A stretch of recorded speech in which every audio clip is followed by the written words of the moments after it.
the legislature, ladies and gentlemen, it is my privilege and honor to introduce to you America's governor, the governor of the great state of Florida, Ron DeSantis. All right. All righty. Where's my stuff?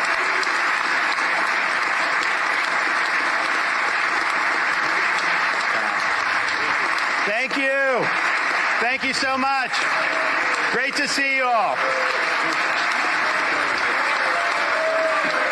You all seem a little restless to start the year. Oh, right here. Yeah.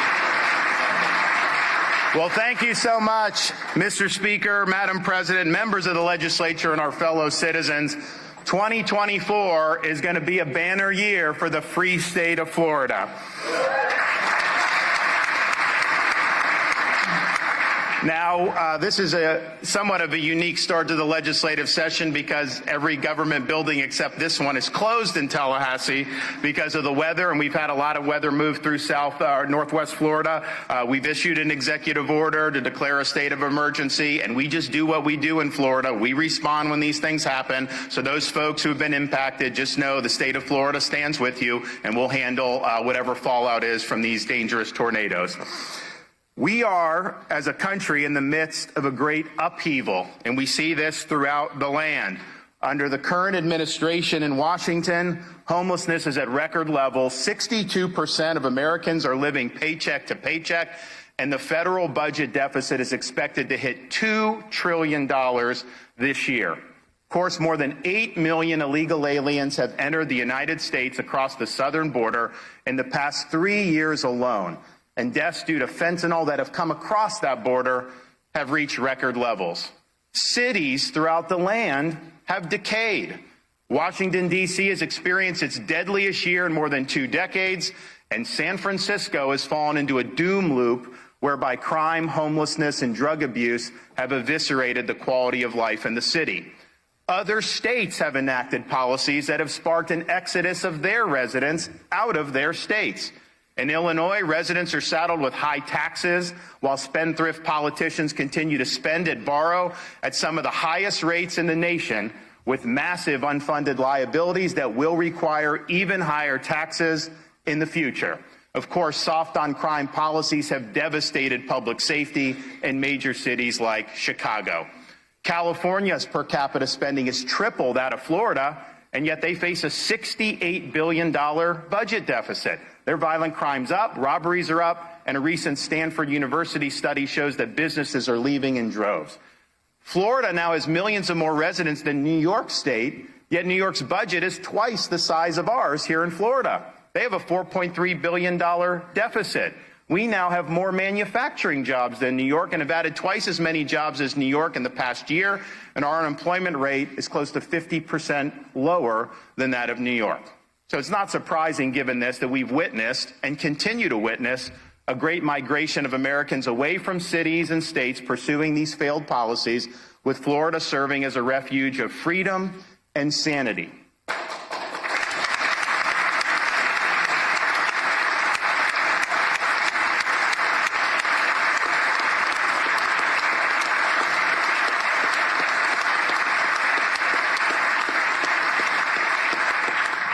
These failures are not the result of chance.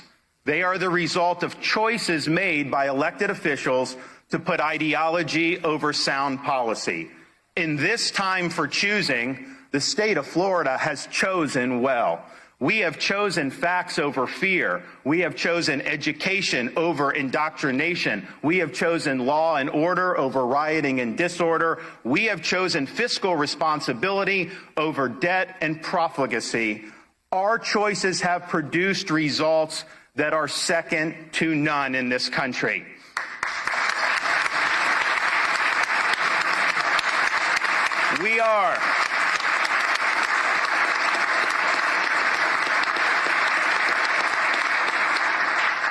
We have earned rankings of #1 for education, #1 for education freedom, #1 for parental involvement in education, #1 for talent development, #1 for public higher education, #1 for domestic in-migration for the 3rd consecutive years, #1 in new business formations, #1 in GDP growth amongst large states, and better than almost all countries throughout the world.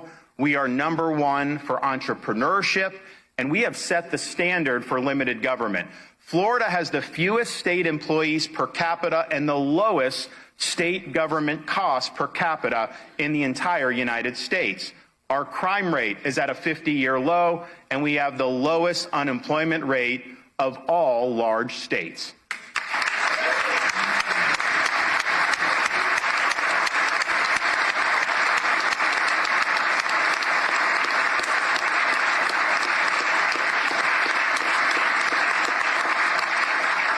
The 2023 legislative session was monumental, and it's incumbent upon us to build upon those accomplishments as we continue to deliver results for the people that elected us.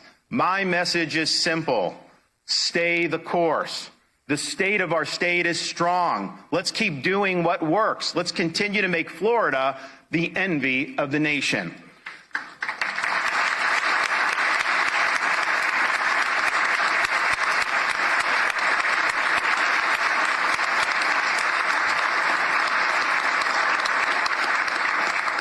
Florida is the education state. We lead the nation in school choice. Last legislative session, under the leadership of Speaker Renner, we enacted the largest expansion of school choice in all of American history. Florida has close to 1.5 million students enrolled full-time in various choice programs, from private scholarships to charter schools to choice options within individual school districts. Through these programs, we have delivered for people like Hera Varma, who is here with us today. Please stand. Hera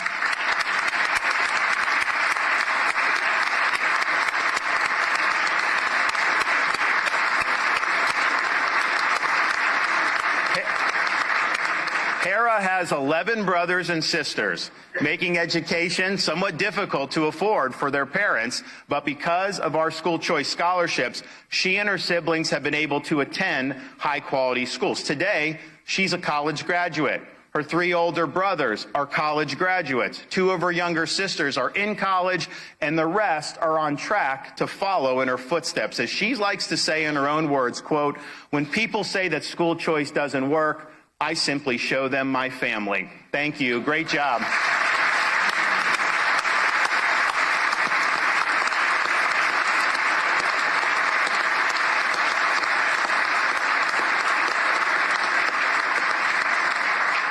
Florida also leads the nation in protecting the rights of parents.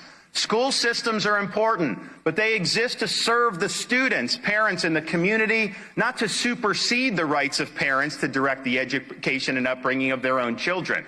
We were one of the first states in the country to enact a Parents' Bill of Rights and to enact curriculum transparency. We protected women's sports.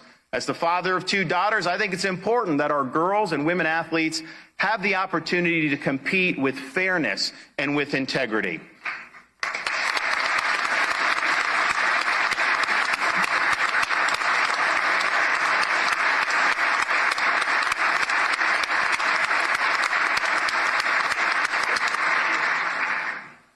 Thanks to the legislature, we have protected our children from indoctrination and sexualization of the curriculum. And we stood up for parents against the woke mob. This includes parents like Tia Best, who's here with us today. Where's Tia? There she is, from the Jacksonville area. She's a mom of 3.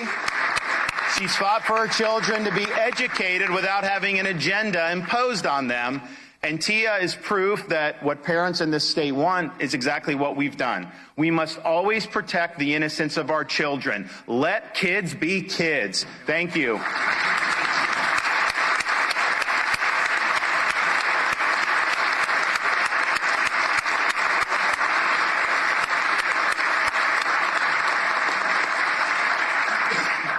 And as we've delivered historic wins for our parents, we have also provided historic support for our school teachers. Over the past 4 years, we've invested a record $3 billion solely for the purpose of raising teacher pay.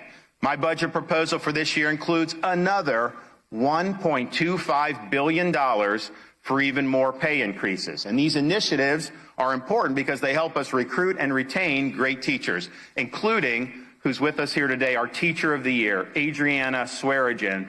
Please stand up and be recognized.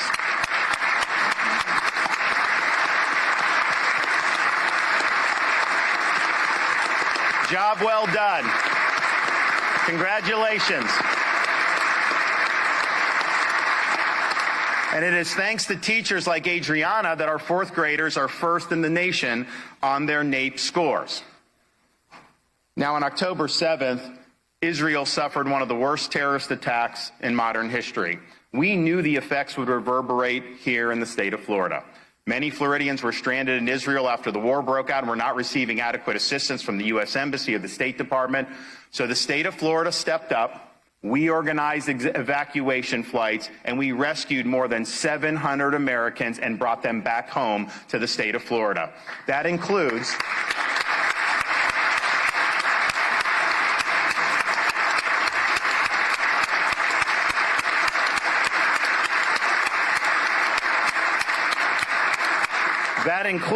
Allison Zur, her husband, and 2 children that were on one of the flights that we brought back from Israel. They are here joining us today. They were able to come back safe and sound, and we're glad we were able to help you get back home.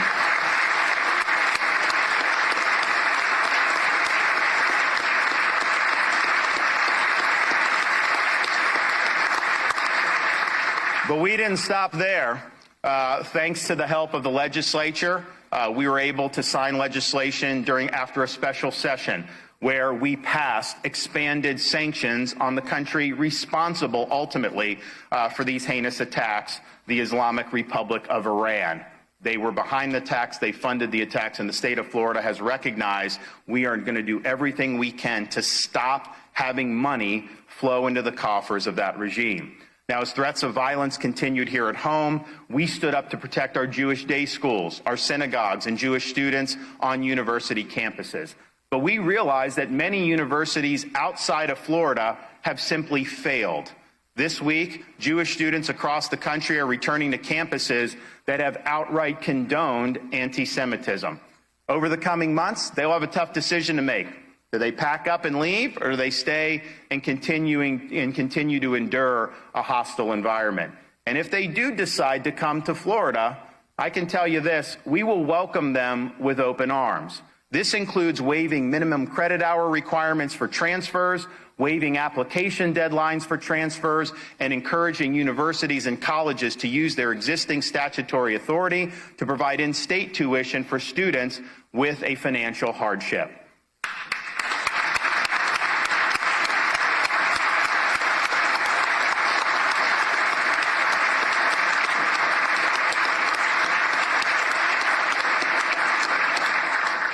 The pro-Hamas activities and rampant anti-Semitism that we've witnessed throughout the country on these campuses has exposed the intellectual rot that has developed on so many university campuses over the years. In Florida, our universities must be dedicated to the pursuit of truth, the promotion of academic rigor and integrity, and the preparation of students to be citizens of our republic. We reject the modern trend of universities that subordinate high academic standards in favor of promoting an ideological agenda. To this end, we have eliminated so-called DEI from our public universities.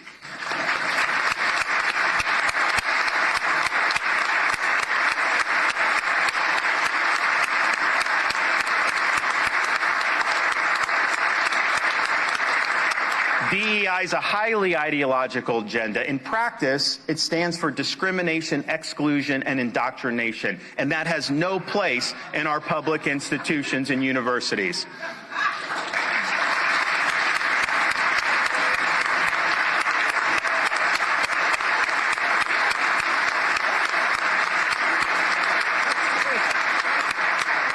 We have also overhauled faculty hiring to avoid ideological litmus tests and require all tenured professors to undergo a review every 5 years so poor performers can be terminated.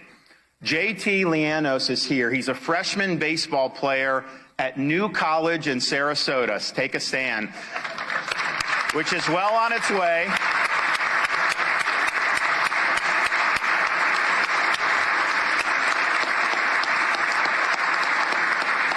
New College is well on its way to being the premier classical public liberal arts college in America. The reforms instituted by the New College Board of Trustees and by President Richard Corcoran have transformed the college from an outpost of ideological indoctrination into an institution rooted in truth. Now, we have ensured that higher education in Florida is affordable, freezing tuition for the past decade. Our out-of-state tuition is less than in-state tuition in many states across this country, and we've also supported Bright Future scholarships that make it even more affordable for our top students in Florida to attend school. Now, while higher education is important, a degree from a four-year brick and Ivy university is not the only path to success, and for many, it is not the best pathway to success. When I took office in 2019, I set the goal to make Florida #1 in workforce education by the year 2030. And with the support of the legislature, we are well on our way.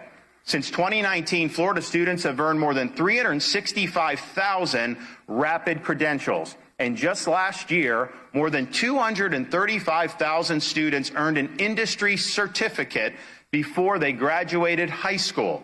We have more than tripled our state's capacity to train truck drivers with CDL licenses, and this year set a record for CDL program completion. And we have now set a record of 229,000 students enrolled in career and technical education at Florida colleges. There is no question that on this trajectory and with your continued support, Florida will soon be #1 in the nation for workforce education.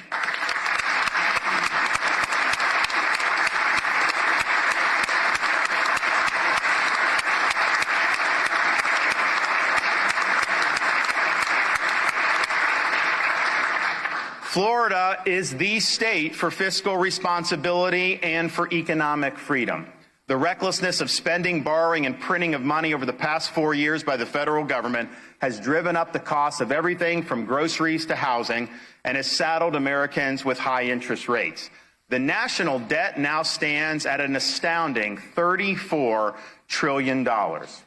In New York City, there's a famous debt clock that shows the national debt going up in real time. I'd like to see one of those made for Florida's debt. Only a Florida debt clock would be counting down, not up, because we have paid down nearly 25% of our state's debt over the past 4 years. Imagine that.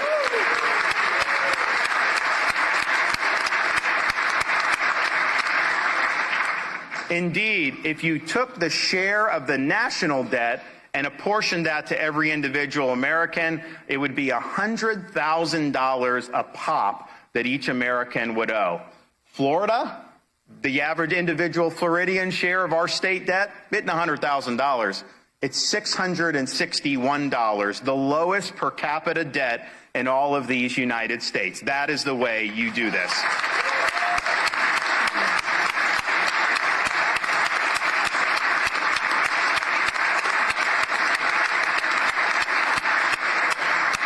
Now, we're able to reduce debt because we've been fiscally responsible, but also because we have embraced smaller government. Florida has the lowest number of state employees per capita and the lowest cost per state resident for state government in the entire United States, and yet we deliver services better than most states. In fact, when people move from places like New York, the first thing they tell me is that our roads are better, our services are better, and we know now our schools perform better as well.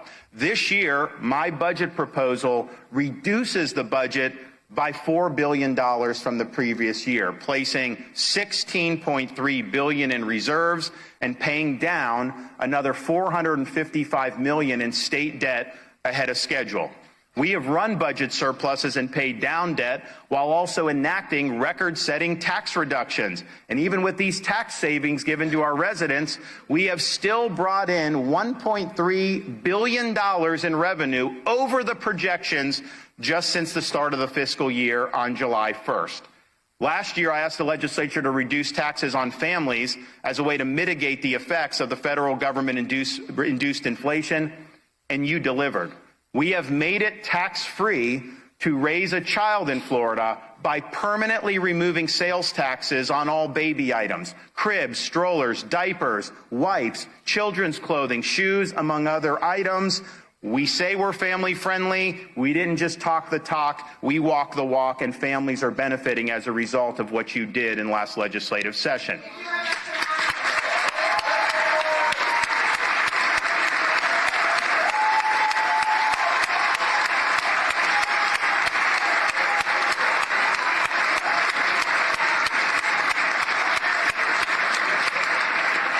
We also provided very timely relief for commuters in the state of Florida. In 2023, the toll relief program reduced commuter costs by almost $500 million, helping nearly 1.2 million Floridians save hundreds of dollars each on tolls. Mike Honeycutt is here with us today.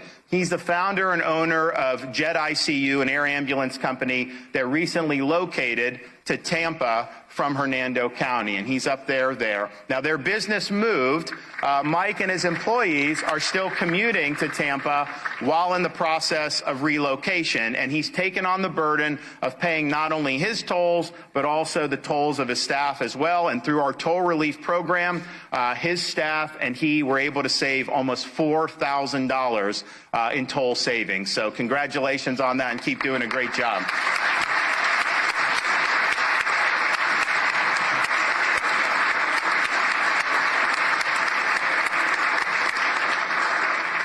In the governor's budget recommendations, I'm proposing that we return another $1.1 billion to the people through additional tax cuts that will provide even more relief to families, individuals, and retirees that are just trying to get by during these uncertain times.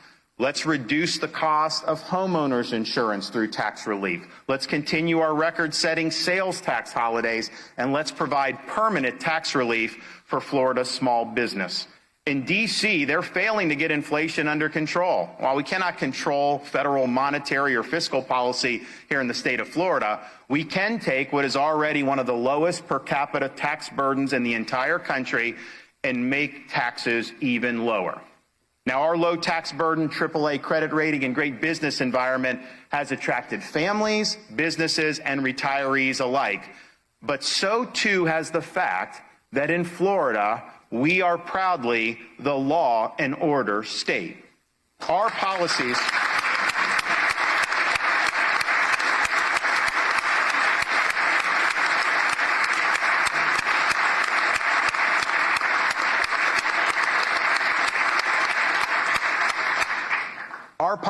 to support law enforcement personnel, to combat riots, to keep criminals off the street, and to remove lawless prosecutors from office have kept Florida at a 50-year low in the crime rate and have brought new law enforcement recruits to Florida from all of the other 49 states. Law enforcement officers like Rachel Richardson, who is here with us today. Now,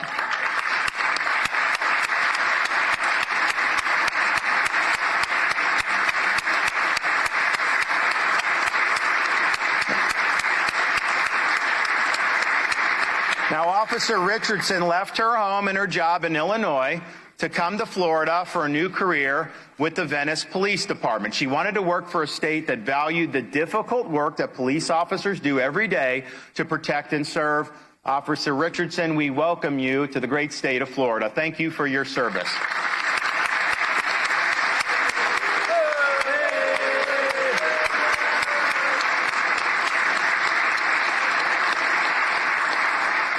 And I haven't met any police officer that's regretted relocating to Florida yet, so we must be doing something right. This year's budget proposal includes an additional $20 million to provide signing bonus so we can recruit even more officers to the Sunshine State. Now, to help our police officers and others achieve their dreams of home ownership while here, we also created the Hometown Heroes program. Recipients of this program include Detective Frank Jones, who is here with us today. Where's you at? Stand up, Frank. So,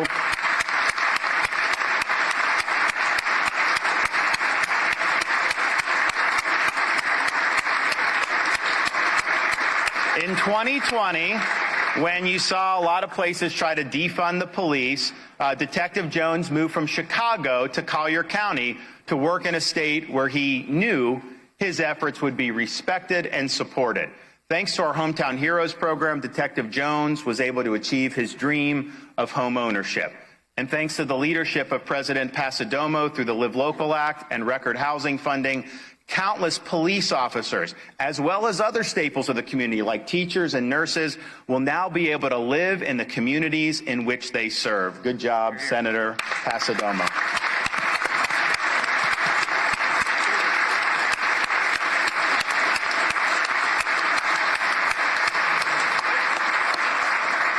And we're proud of our successful efforts to provide law and order, but we still see the impacts of the open southern border that's made its way all the way to the state of Florida. Here today is Brian Ramos, who is the victim of a hit and run that tragically also took the life of his friend, Nico Bagleyhog, at the age of 28. Where are you? Stand up.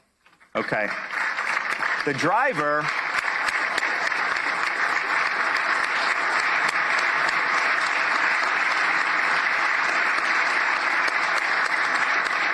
The driver who ran over Brian and Nico was here illegally, and when the suspect was arrested by the Florida Highway Patrol, they found that he had been previously deported 3 times and had no right at all to be in this country. If the federal government had simply done its job, this would not have happened in the first place.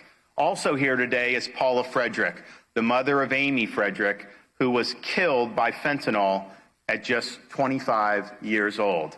Fentanyl that has undoubtedly been trafficked across our southern border.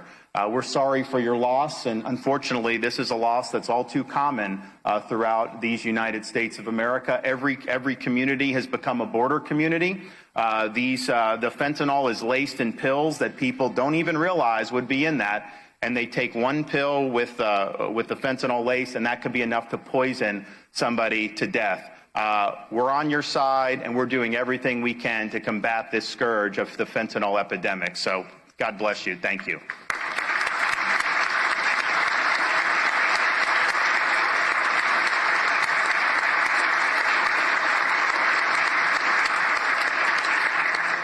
We can't just sit idly by while we continue to see a massive invasion across this country.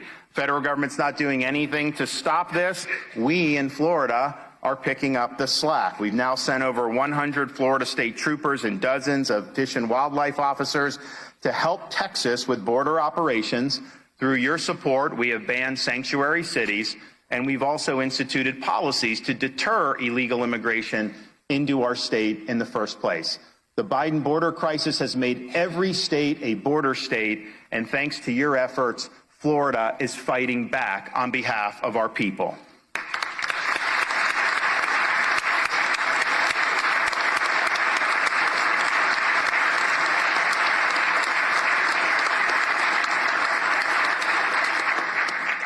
Florida is also the preparation state. Last year, hundreds of Floridians had their homes destroyed or rendered uninhabitable by Hurricane Idalia. We rallied resources to the Big Bend region before, during, and after this powerful Category 3 storm made landfall. In my direction, nearly 30,000 utility linemen were staged for preparation for the storm, and among thousands of first responders and National Guard who prepared to respond, there were members of our newly reformed Florida State Guard that deployed for the first time since 1947. As a result of our preparations, in less than 1 week, 96% of power was restored, a record for such a rural part of the state. We have with us today Citrus County Sheriff Mike Prendergast. If you can stand up and be recognized back there. We stood side by side with the sheriff in the immediate aftermath of the storm, and we'll continue to stand by Citrus County and the Big Bend as the communities rebuild over these next weeks, months, and years. And as the Big Bend recovers from this past year's storm, we still remain focused on the long-term recovery that is still going on in Southwest Florida after Hurricane Ian. While the news cameras have long since left, we are still there to support residents like Rachel Pierce, a Sanibel-based artist whose art gallery was destroyed by the storm. Rachel, thank you for coming here.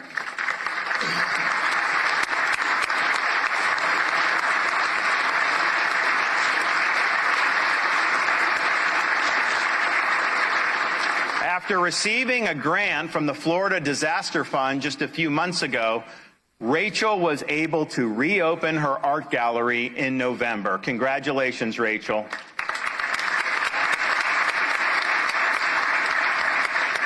Florida is also the conservation state. With your support, we have made good on our promise to leave Florida to God better than we found it.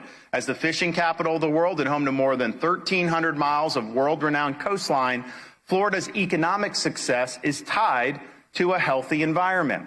Since 2019, we've invested $5 billion to support Everglades restoration and water quality efforts, and I'm calling for another $1.1 billion to continue these great efforts. In much of our state, the great outdoors is a way of life, and we must preserve that way of life for generations to come, which is why I'm calling for $125 million to protect Florida's conservation lands and waterways. While across the nation, activists have attempted to take away our God-given rights to hunt, fish, and enjoy our great outdoors, in Florida, we will continue to honor and protect those important traditions.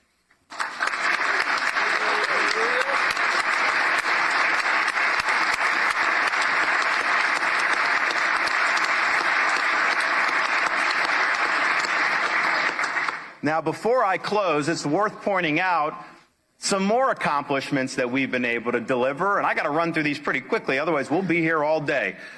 We have protected Floridians against COVID authoritarianism. You have a right to breathe without having someone put a mask on your face, and you can always count on that in the free state of Florida.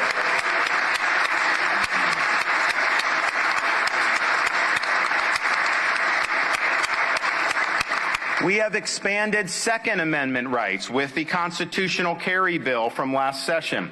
We have kneecapped so-called ESG, environment, social governance. We are not going to let these woke corporations impose radical policies on our citizenry. Together, we worked and passed legislation to protect the sanctity of life. We have banned China from buying land in the state of Florida. No farmland, no land near military bases, nothing.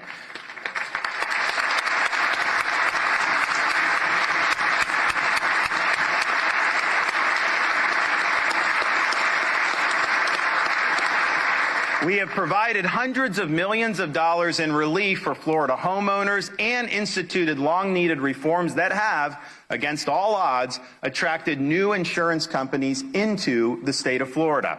We have enacted a digital Bill of Rights to protect Floridians' online privacy. We passed the best election integrity measures in all of the United States of America. We created a program to accelerate repayment of our state debt. We have protected Floridians against the imposition of a central bank digital currency. We authorized the death penalty for pedophiles.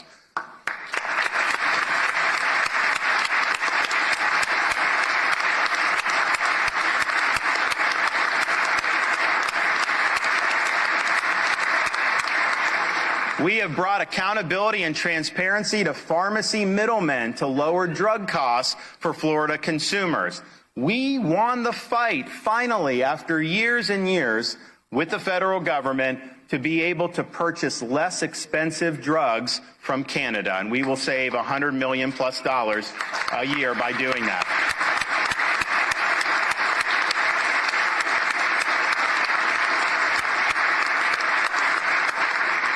Recognizing that we're a growing state, we passed the Moving Florida Forward initiative to dedicate $4 billion to accelerate road projects so that we can alleviate traffic throughout the state of Florida. And that is just scratching the surface of what we have accomplished. Let's see some other state match that list of achievements. I think you guys did very, very well.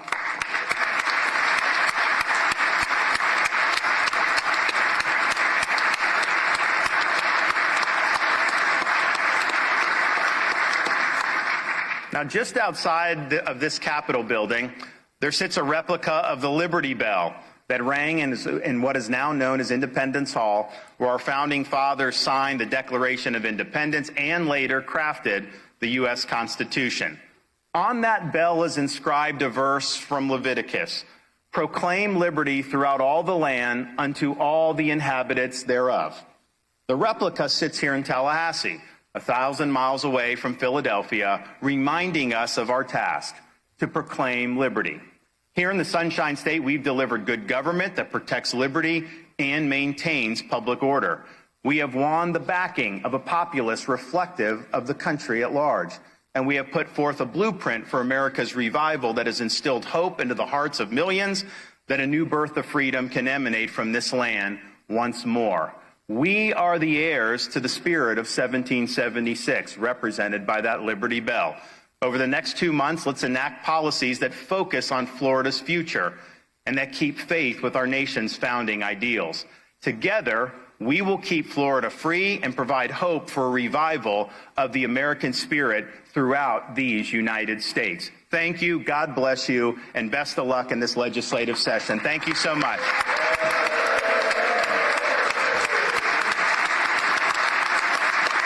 Thanks, buddy.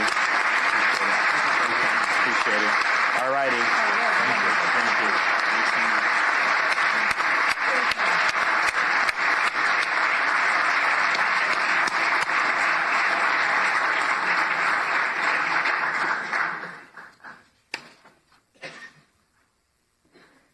The escort committee will please come forward to the rostrum. Well, I guess he's already left. Well,